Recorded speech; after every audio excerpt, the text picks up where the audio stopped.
Oke, Assalamualaikum warahmatullahi wabarakatuh. Waalaikumsalam warahmatullahi wabarakatuh. Selamat pagi semuanya teman-teman sekalian. Masih langsung dari Pedisker Malang ya, bersama saya Muhammad Sibromulis sebagai host pada kesempatan kali ini. Dan pada kesempatan kali ini Meja Ngopi hadir kembali bersama teman-teman sekalian ya. Dan alhamdulillah pada kesempatan Meja Ngopi kesekian ini akan kedatangan tamu spesial. Tamu spesial yang mungkin teman-teman sekalian pada tahu dan familiar siapakah dia orangnya. Oke, langsung aja tanpa menunggu lama lagi kita sapa narasumber kita pada Meja Ngopi kali ini. Oke, selamat siang Nurse Pandu. Siap, siap Pak Ye. Oke, siap. Apa kabar ya Nurse Pandu? Sehat, alhamdulillah. Gimana Mas Ye, juga sehat? Selamat atas kelahiran anaknya ya. Iya, terima kasih Mas Pandu. Alhamdulillah sekarang menjadi ayah ya. Jadi ayah ya, oke. Oke Mas Pandu, makin hari makin sumringah ya kan, makin glowing, summering ya kan. Iya. Gimana nih? Splendid ya. Iya, alhamdulillah ya dengan keadaan seperti ini masih bisa summering, bisa ketawa ke TV ya. Iya. Oke, Mas Pandu sibuk apa nih akhir-akhir ini? Ya seperti biasa Mas Ye, sibuk yang ngedesain ya, pasien dan juga di Pedisker ya, seperti kegiatan biasa. Ada kegiatan-kegiatan lain mungkin di luar kegiatan Pedisker yang mungkin dapat menguras ya pikiran, tenaga dan waktu.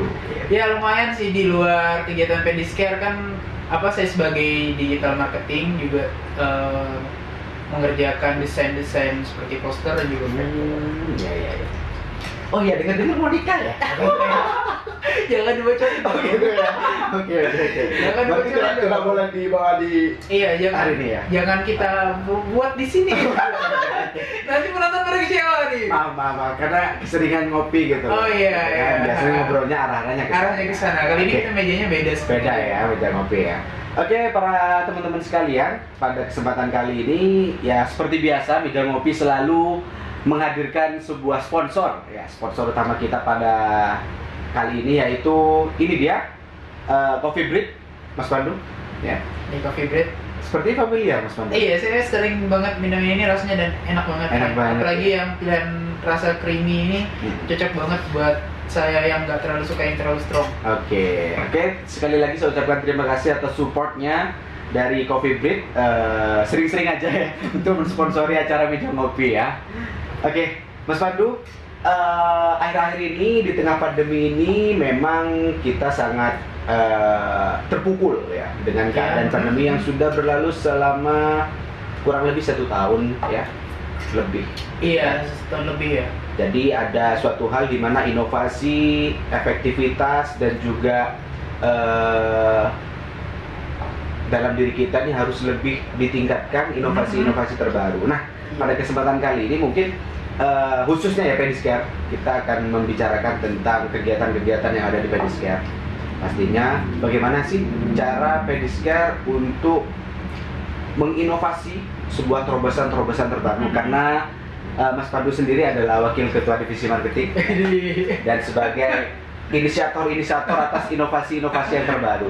Ada apa nih di awal tahun 2021 ini? Ada inovasi apakah untuk kegiatan di Pedisker? Nah, untuk saat ini kegiatan Pedisker kita tetap terus menjalankan kegiatan berupa amal. Berupa amal untuk pasien luka yang tidak mampu. Di samping itu tetap masih kita menjalankan kegiatan seperti webinar amal, terus juga ada yang namanya seperti sekarang ini Meja Ngopi juga tetap terus berjalan. Terus di 2021 kita launching kegiatan baru yaitu tentang 4D workshop. Nah, itu bentuknya tidak langsung tatap muka, namun melalui daring. Nah, seperti itu. Berarti itu adalah bentuk sebuah inovasi bagaimana kita bisa terus berkembang ya. Iya. Di tengah-tengah pandemi. Di tengah pandemi ini tetap terus survive lah kita. Ngomong-ngomong webinar amalis seperti yang dijelaskan oleh Mas Pandu. Saya manggilnya Mas Pandu atau Nurse Pandu nih? Mas Pandu aja. Mas Pandu ya aja. Seperti adik-adik yang bisa ngomong. Biasanya Manggilnya Mas Ganteng. Oh, Mas Ganteng ya. Oke, itu mungkin panggilan sayangnya ya. Jangan dipanggil di sini. Oke, siap. Iya. Oke, seperti yang dijelaskan oleh Mas Pandu tadi, ada webinar amal ya, webinar amal. Nah, apa sih yang mendasari Pediscare ini mengadakan webinar amal padahal di tengah pandemi ini? Gitu loh. Apa alasannya? Jadi ya kita kembali lagi pada 3 tahun yang lalu di tahun 2018 ya. Posisinya waktu itu banyak pasien yang tidak mampu melakukan perawatan. Nah, banyak keluarga pasien mengeluh, Mas, kok ini biayanya mahal dan kita tidak mampu. Nah, itu disitulah mulai tim Pediscare berinisiatif untuk mengadakan kegiatan amal. Itu melalui seminar dan juga pengajuan donasi dengan pihak terkait.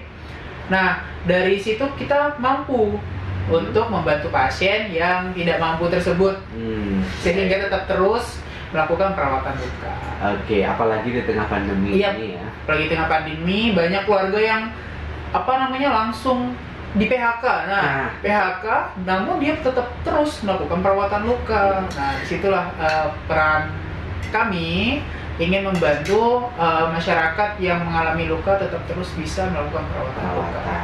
Oke, itu adalah merupakan suatu bentuk terobosan ya. Iya. Untuk memaintenance pasien-pasien kita walaupun di tengah economic illness kan gitu ya. Bahasa kerennya Mas Pandu ya. Economic illness di tengah pandemi, kita akan tetap support bagaimana caranya mereka tetap merawat lukanya. Iya. Ya, jangan sampai terputus dalam proses perawatan. Oke.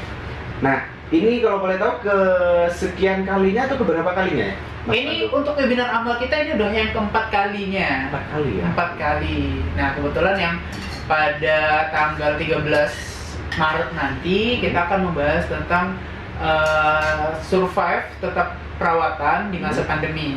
Nah, ditujukan untuk perawat luka ataupun perawat praktek mandiri lainnya agar tetap bisa survive, mendirikan praktek mandiri dan tetap bertahan di masa pandemi. Masa pandemi itu next acara webinar amal. Next acara tanggal 13 Maret nanti. Oke, sangat menarik sekali dan mungkin ini merupakan sebuah terobosan dan inovasi-inovasi yang dilakukan oleh CEO Pediscare berkolaborasi dengan tim marketing. Iya, benar sekali.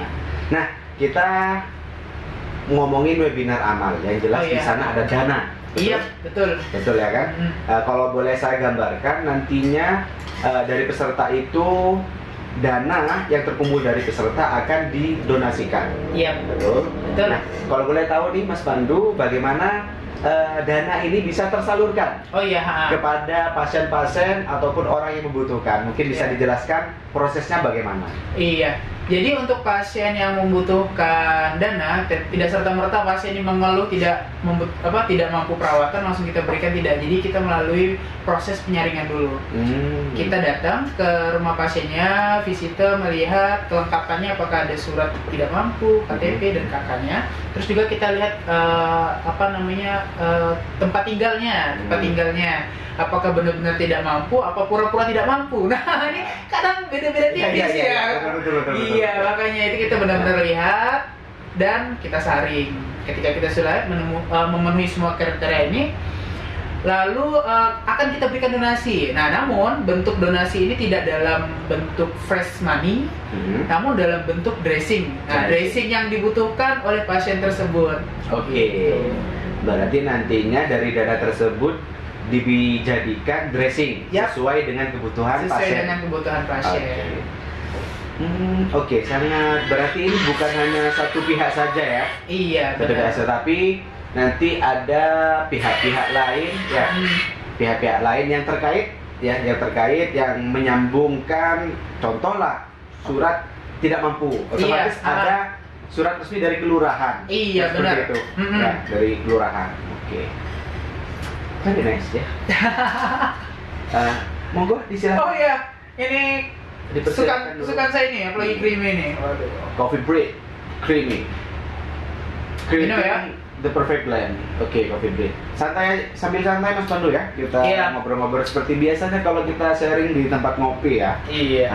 Namanya meja ngopi ya. Jadi buat teman-teman sekalian, silakan aja kalau memang nanti ingin memesannya, langsung aja bisa stalking di Instagram Coffee Break ya, @coffeebreak.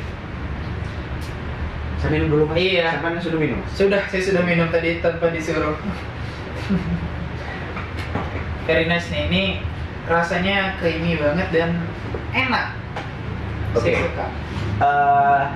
Kita lanjut ngobrolin lagi masalah Oke. webinar amal Oke, ya. Karena yang jelas webinar ini adalah tentang keilmuan, dan amal ini merupakan bagaimana kita mendonasikan sebagian dana dari webinar amal ini untuk pasien. Ini merupakan dua konteks yang berbeda jelasnya, ya kan? Hanya saja saya sangat kagum bagaimana konsep ini bisa terjalin dengan baik, karena kemanusiaan dan juga keilmuan ya kan dapat berkolaborasi di sana, akhirnya win-win solution atau simbiosis mutualisme, saling menguntungkan gitu kan. Kita memberikan output untuk teman-teman bagaimana sharing ilmu, tapi nantinya dari teman-teman juga bisa beramal. Iya. Seperti itu. Nah, untuk pasien donasi tersendiri, apakah ada batasan-batasan atau nantinya seleksinya bagaimana? Untuk pasien donasi ini, apakah harus pasien yang seperti A, B, dan C, atau bagaimana kriteria pasien-pasien yang harus diberikan donasi? Jadi untuk pasien yang donasi, terutama yang kita lihat dari bentuk ekonominya ya, dari bentuk ekonominya, terus juga kondisi lukanya. Kalau lukanya cuma kecil aja dan perawatannya minimal biayanya, itu nggak masuk kriteria. Namun ketika memang lukanya butuh penanganan intensif, namun dari perekonomiannya tidak memadai, nah itu baru akan kita berikan donasi. Sangat menarik sekali, karena memang di tengah-tengah pandemi ini ekonomi memang sekarang lagi ya, Mas Pandu bisa merasakan sendiri. Iya benar, wah ini kerasa banget. Ini mau masuk hampir tahun kedua ya, hampir tahun kedua untuk masa pandemi ini. Sepanjang tahun, apalagi di tahun 2020 kemarin, wah ini sangat berat kita menjalaninya. Oke.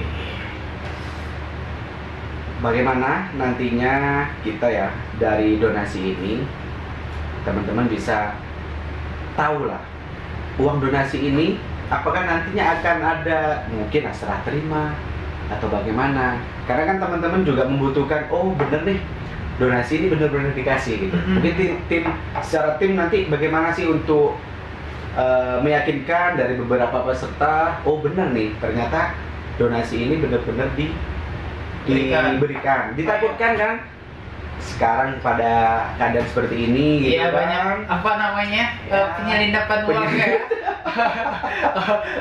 Oleh bansos, bukan ya? Dan lain sebagainya sudah tahu sendiri. Jadi untuk meminimalisir terjadinya sebuah miskomunikasi, ya, bagaimana dari panitia sendiri atau dari Mas Pandu sendiri untuk mengkikis atau mengurangi hal-hal yang seperti itu? Caranya bagaimana? Demi menjaga kepercayaan dari teman-teman peserta yang sering mengikuti kegiatan webinar, ketika kita memberikan donasi kepada pasien tersebut, kita akan selalu mendokumentasikan. Ya. Nah, dalam bentuk gambar dan video. Gitu. Jadi video singkat, ucapan terima kasih untuk peserta webinar. Nah, khususnya untuk webinar kali ini, kita telah launching video, silakan dicek di channel YouTube Pediscare untuk video dokumenternya. Jadi dari keluarga pasien mengucapkan terima kasih sebesar-besarnya untuk seluruh peserta webinar amal Pediscare, mulai dari 1 hingga pasien webinar 1 hingga ke 3. Mungkin kalau ini bisa dilaksanakan secara offline ya, mungkin teman-teman bisa langsung show ya, bisa langsung terlihat bagaimana proses serah terimanya gitu. Karena di masa pandemi ini kita kan online, daring. Akhirnya memang dibutuhkan sebuah kreativitas untuk tim. Bagaimana teman-teman bisa, oh iya benar, ternyata donasi ini memang benar-benar diberikan. Seperti itu kan. Nah, ini lagi Mas Pandu. Menurut Mas Pandu sendiri, dampak dari donasi ini terhadap pasien, mungkin kan Mas Pandu juga pernah survei, ya, pernah wawancara juga, dampak dari donasi ini, apalagi di tengah-tengah pandemi, itu bagaimana terhadap pasien? Untuk jumlah pasiennya sendiri Iya, ya. jumlah pasiennya. Untuk jumlah pasien untuk donasi sendiri ini cukup meningkat ya sekarang ya, permintaannya cukup meningkat. Namun untuk kriterianya banyak yang masih belum memenuhi kriteria untuk diberikan donasi. Kenapa? Karena ketika pasien mengeluhkan, saya tidak mampu melakukan perawatan luka, namun ketika kita lihat, kita survei, ternyata tidak memenuhi kriteria nih. Nah, kita lihat dari rumahnya, ternyata rumahnya full keramik tingkat 2, ngomongnya tidak mampu. Nah, itu udah masuk dalam blacklist kami. Nah, seperti itu. Kita lihat, kita datang ke sana, rumahnya ya petaknya cuma 5x5 mungkin kan, ataupun dari dinding bambu. Dinding kaca atau dinding bambu? Dinding bambu. Kayak lagu aja dinding kaca. Kayak lagu nanti kalau dinding kaca. Iya, nggak safe art kalau di dinding itu ya, kalau Iya, dinding iya. kaca. Tapi kalau juga dinding kayu juga nggak, dinding bambu juga nggak aman juga, Mas. Iya. Kalau masuk angin, Mas. Kalau Ya. masuk angin. Soalnya akhir-akhir ini Malang musim angin, Mas. Iya, terutama musim dingin, sekarang mau dingin betul. banget. Kasihan. Kasihan yang jomblo. Oke. Iya. Oke, ngomong-ngomong lagi tadi masalah donasi, Mas. Ha. Gitu. Nah, dari donasi tersebut nantinya kan ditindaklanjuti sebagai pemberian sumbangan terhadap pasien amal. Nah, Iya. dari Pediscare sendiri rencananya ke depan nantinya mungkin ada inovasi-inovasi baru nih untuk webinar amal ini, atau nanti kolaborasi dengan badan amal atau sebuah produk, ya kan, sehingga donasi juga dapat meningkat. Begitu. Oh iya. Bagaimana, Mas Panji? Kalau untuk saat ini kita sudah mencoba kerjasama dengan dari Badan Amal, salah satunya Nurul Hayat. Nah, itu salah satunya. Namun untuk acara webinar kali ini kita kerjasama dengan pihak sponsor, yaitu dari Stereobak dan juga Ines Kosmetik. Nah, dan ada lagi kita akan bekerja sama dengan dari Daria Varia. Namun ini masih dalam proses. Nah, berarti nantinya ketika kita menjalin kerjasama dengan produk yang jelas ya, dari Sterobat, dari Ines Kosmetik, dan juga dari Daria Varia, income dari mereka juga akan dapat membantu pasien kita. Iya. Seperti itu ya. Sekali. Ya, alhamdulillah kalau gitu, Mas Pandu. Mungkin perlu diinformasikan kembali terhadap teman-teman sekalian. Nah, pelaksanaan webinar amal ini kapan dan pembicaranya siapa aja? Karena kalau nggak salah, Mas Pandu sebagai ketua panitianya. Ya, kebetulan sekali saya sebagai ketua panitia dalam acara webinar amal kali ini. Nah, untuk acara webinar amal nanti tanggal 13 Maret jangan sampai lewatkan, karena kita menghadirkan pakar-pakar luka yang aktif di masa pandemi ini, sangat aktif dan tetap masih terus maju di masa yang berat ini. Yang pertama kita datangkan Bu Widasari dari UKM Bogor. Nah, beliau sudah tidak diragukan lagi kualitasnya menjalankan praktek mandiri. Selanjutnya dari Solo. Nah, kita datangkan Pak Iput. Nah, sapaan ramahnya ya Pak Iput dari Salut Woundcare. Nah, terus yang ketiga itu dari Malang sendiri. Nah, dari Malang, Nurse Ahmad Hansi Wibisono yang kece, mirip orang Korea katanya. Yang fansnya banyak ya? Fansnya banyak. Nah, terus yang terakhir itu moderatornya nggak kalah kece. Oh ya, siapa moderator? Mas, Siapa? itu Mas Oye si Bro. Oh, gitu ya. Mas Oye ini orang. Oke, jadi untuk teman-teman sekalian nanti 13 Maret kita akan bertemu kembali untuk mengikuti webinar amal ya. Karena ini merupakan sebuah terobosan kita untuk selalu konsisten ya. Iya, Konsisten dan inovasi, selalu berkembang dalam di tengah-tengah pandemi.